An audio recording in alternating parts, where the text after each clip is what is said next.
সিলেটে টাস্কফোর্সের অভিযান আরও ৩৩টি পাথর ভাঙার মেশিনের বিদ্যুৎ সংযোগ বিচ্ছিন্ন অবৈধ পাথরের ব্যবসা ঠেকাতে সিলেট সদর উপজেলার ধোপাগুলোতে ৩৩টি কাঁসার মেশিন বিদ্যুৎ সংযোগ বিচ্ছিন্ন করা হয়েছে।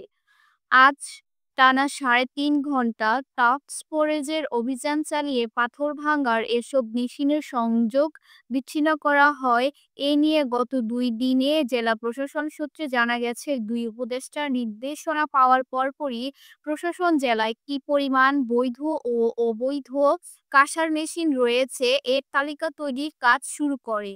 জেলার ২ উপজেলায় ৬৮টি মেশিনের বিদ্যুৎ সংযোগ বিচ্ছিন্ন করা হলো। এদিকে এলাকাবাসীর সঙ্গে কথা বলে জানা গেছে, ২০২০ সালের ফেব্রুয়ারিতে কোরিয়ারি থেকে পাথর ও বালু উত্তোলন বন্ধে নির্দেশনা দেওয়া সরকার। এরপর থেকে রাতের আঁধারে স্থানীয় কিছু আওয়ামী লীগ নেতার পৃষ্ঠপোষকতায় অবৈধভাবে পাথর ও বালু উত্তোলন চলত। সিলেটের জেলা প্রশাসক মোহাম্মদ শের আব্দুল মুরাদ আজ সন্ধ্যার প্রথম আলোতে বলেন, প্রাথমিকভাবে ধারণা করা হচ্ছে জেলায় অন্তত ১,০০০ কাঁসার মেশিন আছে। পর্যায়ক্রমে সবকটি মেশিনের বিদ্যুৎ সংযোগ বিচ্ছিন্ন করা হবে। গতকাল এ প্রক্রিয়া শুরু করা হয়েছে।